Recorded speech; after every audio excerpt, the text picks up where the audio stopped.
નમસ્કાર, હું છું લલિત જોશી, વેદ એગ્રીટેક દિયોદર. અહીંયા આપણે અગાઉ વિડીયોમાં બતાવ્યું હતું, આજે વાત કરવાના છીએ. આ મગફળીનું વાવેતર 13/6/2025ના દિવસે કરેલું છે.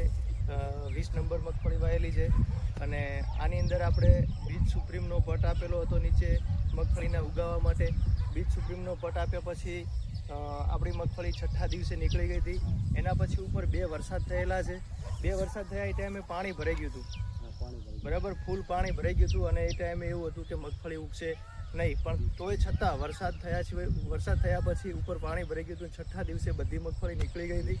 એના પછી આપણે ત્રીજા દિવસે નિંદામણની દવા આપેલી હતી, જે ધનકૃષિ ક્રોપ સાઇન્સનું પેન્ડી 38% હતું, બરાબર. એટલે કોઈ પણ જાતનો ઉગારો નથી, અહીંયા કોઈ નિંદામણ નથી, જોઈ શકાય છે, બરાબર. અને અમારી મગફળીની અંદર બેચરભાઈ જોઈ શકો છો, એમના 6-7 ફેમિલી મેમ્બર છે.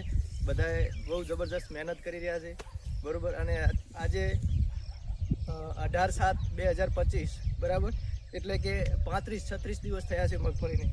તો જોઈ શકાય છે 35-36 દિવસની મગફળીની અંદર કેટલો બહુ સરસ ગ્રોથ છે, બરાબર. અને આજે અમે એમોનિયમ સલ્ફેટ અને ફર્ટિસ, જે ઝીંકવાળું, બરાબર, આજે આપવાના છીએ, બરાબર. એમોનિયમ સલ્ફેટ અને ફર્ટિસ આપ્યા પછી પાણી આપવાનું છે. પાણી આપ્યા પછી અમે બ્રહ્મ અમૃત અને બ્રહ્મ કાર્બનના બેક્ટેરિયા આપવાના છીએ, બરાબર. ને એ આપ્યા પછી નેક્સ્ટ ટાઈમ ફરી બીજો વિડીયો પણ અમે તમને બીજા 10 દિવસ પછી ફરી આ મગફળીનો બતાવશું, બરાબર. અને આવું રિઝલ્ટ, બરાબર, અને આવો ગ્રોથ અને આવી મગફળી બનાવી હોય તો તમે પણ અમારો સંપર્ક કરી શકો છો. મારો મોબાઈલ નંબર છે 9871 94 094, બરાબર. Ved Agritech Deodar. Thank you.